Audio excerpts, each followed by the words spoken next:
This podcast is brought to you by Infinite Resources, a local staffing agency connecting diverse job candidates in central Iowa companies.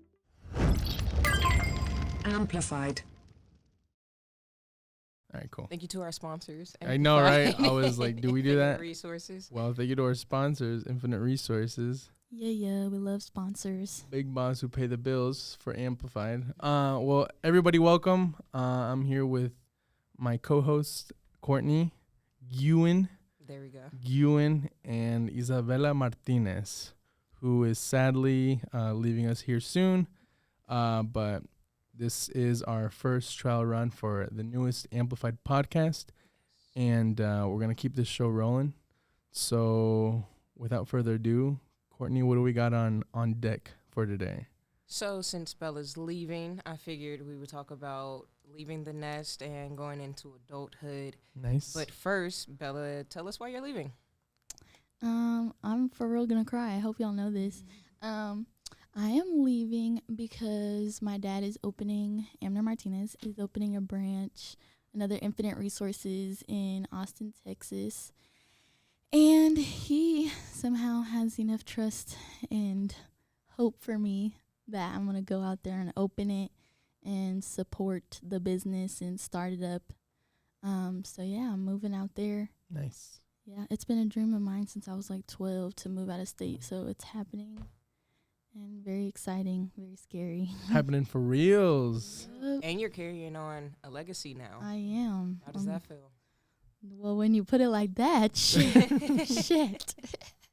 No, it's definitely a lot, but like, you know, I'm doing it for my dad and my family and for myself, just everyone around me. I'm doing it for everybody. Nice. So it feels good, even though it's really scary. It feels good at the end of the day. Yeah.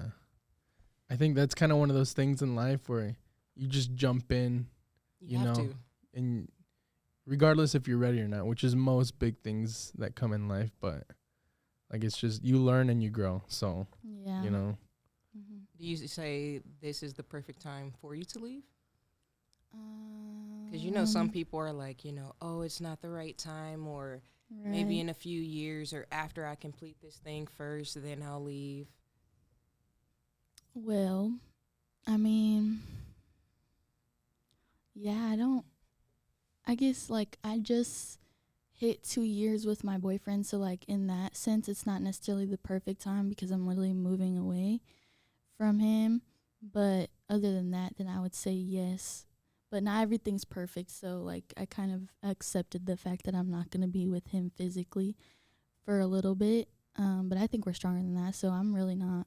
Nice. You're not too worried about it. Mm-mm. That's good. So are you worried about any relationships being stifled by distance? of course, but I think it's for the better. I try and look at things as positive as possible, and like it all happens for a reason. So that's just kind of what I'm holding on to right now. I think so. Like, let's put ourselves in Bella's shoes. Like, because I'm looking back at the time, you know, like leaving the house, you know, for the first time, or, you know, Going on your own? yeah. Yeah. And it was scary. Like, you know, it was exciting, but scary. Because a lot of the stuff you don't know, like, especially like I think about like bills and stuff and like insurance, like you got to do that all on your own and no one's going to help you. And it's just kind of like a sink or swim kind of thing, but you figure it out, you know? Yeah.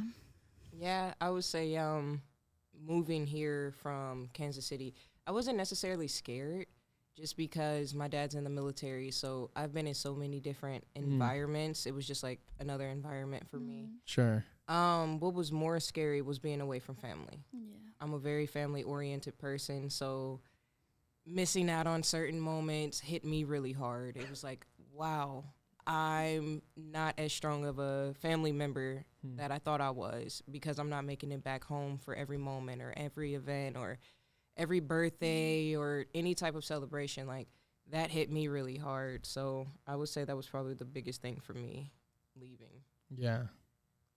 Yeah. For sure. All right. What do you guys wish you were prepared for more, or what do you wish you knew? You want to go first, or you want me to go? I think you should go first. Okay, say it again. What do you wish you were prepared for? Um, Not wasting time. I think that's one of my biggest ones. Is like not seeking the opportunities because they're there, you know, or like waiting too long, or like, oh, it'll like put it on the back burner, like this will happen, but it's just like, or you see other people take advantage, so it's like, I wish I was a little bit more prepared in that aspect of like, kind of More like, steadfast. yeah, with a more mentality. Oh, seek it, more motivated, I guess you could say, because yeah, there was just a lot of opportunities that kind of snuck by, and you learn your lesson. I mean, that's another life thing. So, yeah. You got anything? Well, you're about to leave, so Yeah, I'm kind of starting my like official adulthood. So, I don't know.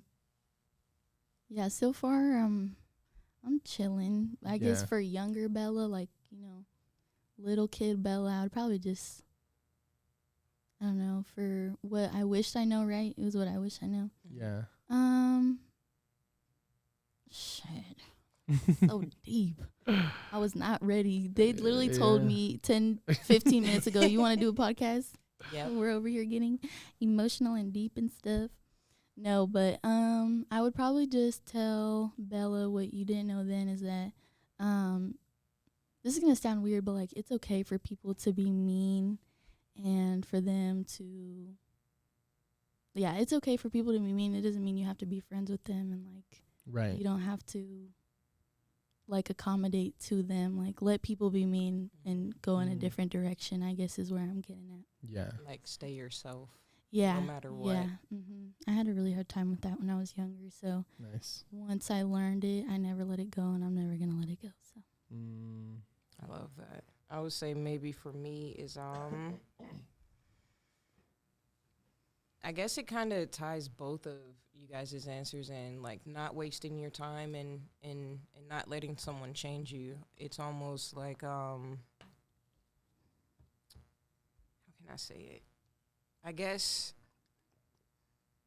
realizing that other people are on their own journey, and even though you may connect with someone, whether it's location, energy, a conversation, what they're doing is catered to them. It just affects you, whether it aligns together or it doesn't. And most times we feel like it doesn't, and we don't pay attention to those times that things do align. That's another thing, is like celebrating those wins. Because for me, growing up, really poor, I didn't celebrate the wins because it was like, okay, I don't have time to celebrate. I have to fix something else. Yeah, I would say those are my two things. That's a good one. Yeah. I like that one. And last question, adulting fear. What are you guys scared of in your adulthood? The biggest thing, what are you scared that needs to happen before you leave this earth? You go first. Oh my gosh. What makes you nauseous when you think about being on your own? When I think about being on my own, it just gives me the chills.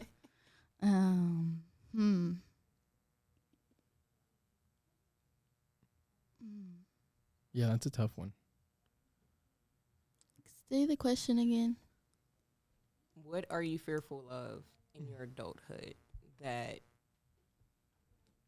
makes you almost want to not go into it, makes you want to stay a kid forever? What is the scariest thing? Thankfully, my dad has given me this great trait of kind of being not fearful, but kind like just faking it till you make it. My dad is really good at that. So, and he's always kind of, I've been around him all my life, so like I've picked that up. But whenever it comes down to like friends and family, I think it's just not necessarily missing, but definitely just the fear of losing like the people around me, even like including like my coworkers and stuff, because you guys are so fun to be around and I truly love being here. And so it's probably just like more losing somebody if I'm gone. And another thing is like my siblings they're about to turn 13, which is so crazy. So I feel like I'm kind of moving at a time that they're going to be like, they're literally hitting puberty right now. Like my sister just told me the other day she has a crush, and it's just like, I don't want to miss that. So I'd say that, honestly. Everything else is like, I feel like everybody kind of goes through. So it's like, I just try to, like I said, fake it till I make it. But yeah, I'd probably say that just losing somebody that is close to me, and just because of distance we kind of got, or just because of physical distance we got kind of, like lost in like working and stuff like that. So losing anything to like being over or like overly working or anything like that too. That's another thing. Like sometimes I have to take a step back and be like, you know what, work isn't that serious. Let me go spend time with my people. So things like that. Yeah. Just to kind of piggyback off you, very much so like with family, because that's a big one, especially, I mean, this goes for everybody, but I know our culture is like our family bond is very, very close. And I guess because we're in a new chapter in our lives where, into adulthood, and we're not kids anymore. And I think you're out of that area too. Like, we're not kids, and our parents are getting older. So I think that's my number one fear, is like, I'm getting to the age where it's not as many birthdays, and like people, it's like, you hear about, oh, this so-and-so person passed away, and like, oh, my uncle passed away, earlier this year. So it's like, and that's going to become more and more constant as we get older. So that kind of really has clicked, like, oh man, like, we got to take care of our parents, or, spend that time, because they're not going to be here. And that's probably my fear, like losing family, so yeah, it's a scary thought. I never thought about it. Like, that is, I think about it so often, it hasn't became like my adulting fear necessarily. It's just a general fear for me. I would say more personally, not satisfying my purpose. Like, if I was to leave this earth and no one knew my name, no one remembered what I did throughout my lifetime, like, that's scary. Like, for no one to remember you. We're nothing. Yeah, like, you never existed at all. You didn't leave a mark on anyone. Right. That sounds weird to even say out loud. So to actually, well, I guess I wouldn't feel it if I'm dead, but to not feel missed is crazy. Because even when I don't feel missed now, it's the worst feeling ever. Right. So yeah, I guess that's mine. It's a scary thought. It's a real heavy. Yeah, my voice shaked a little bit. Shook. Yeah. You need tissue? I saw your eyes water a little bit. I'm okay. We're gonna miss you. I'm gonna miss y'all too. I was about to say you'll definitely be missed, so there's no need to have that fear. But all right, that's a wrap. Yeah, I think just one thing to conclude with the episode is, so before you came along, Bella was the one kind of leading the charge in the social media aspect. So handed me the torch. Yeah, no, like, and that goes without being said. Like, Bella did some damage, and that goes like without any proper training, like, and even so right now, because it's like we're still figuring stuff out as we go. Like, we don't know, like, it's a whole nother language, but yeah, social media is something else. It really is. And man, it's because of how broad it is. Like, the fact that you can literally do anything, that's the problem. Yeah, there's no focus or scope. It's just whatever you do. Yeah, just as long as it works, it's fine. Yeah, that's what I loved about the position, but that was the same reason why I hated it. I'm someone who I love a good test. I love a good writing prompt. Tell me exactly what to do, I'll do it. That's why I'm definitely excited for my new position. Mm-hmm. But I definitely liked social media. It taught me a lot. It taught me a lot of patience, a lot of grace, you know, just to be patient and to be graceful with yourself. 'Cause for me, it was hard for me to just be like, oh, I did a good job today. You know what I mean? 'Cause it's like you can't have, the numbers they're not fulfilling sometimes. They don't tell the whole story. They don't tell And everything. Once you go into the back page, it's like, oh, okay, now you see how many plays and stuff it got. Yeah. Yeah, so it can be very tricky, but I'm glad that we have you on the team. I'm glad that we have both of you on the team. This is great. Like, I don't know, just knowing. We've come a long ways. Yeah. Yeah. I'm very proud of you, too. And I know my dad is, too. And I really appreciate y'all putting in the work that y'all do, because, period, it wouldn't be amplified without y'all. Thank you for training me. So I feel confident in my role. So if you weren't doing a good job, there's no way in hell I could. So, yes. All right. Is there anything else you want to top off? Or is there anything else you want to say before? I think. And the new year is coming up, too. Yeah. I think just, I don't know. I love y'all. Love everybody in here. Good vibes. Yelly. I'm telling y'all, Amplified is Fun. untouched type of vibe. Like, I don't even know how to explain it. Just the office in general. Yeah. You'll never experience anything like it. Yeah, I haven't even known you Fortunately guys for long. you. No, I'm just kidding. I love you guys. But It's real low key, though. yeah, that's really it. Just Yeah. sending love out there. Love yourselves above all. I That's like what my it. therapist says. I love that. All right, y'all. that's it. Well, that's it for Amplified episode 1. Fuck. Wait, I was the Yeah. first. Yes, Oh ma'am. my Yeah. gosh. Yes, ma'am. Period. Our That's the farewell way. to That's the you. way to start. Hey. I fuck with it. All right, y'all. You Well, too. Happy New Year's. Signing off.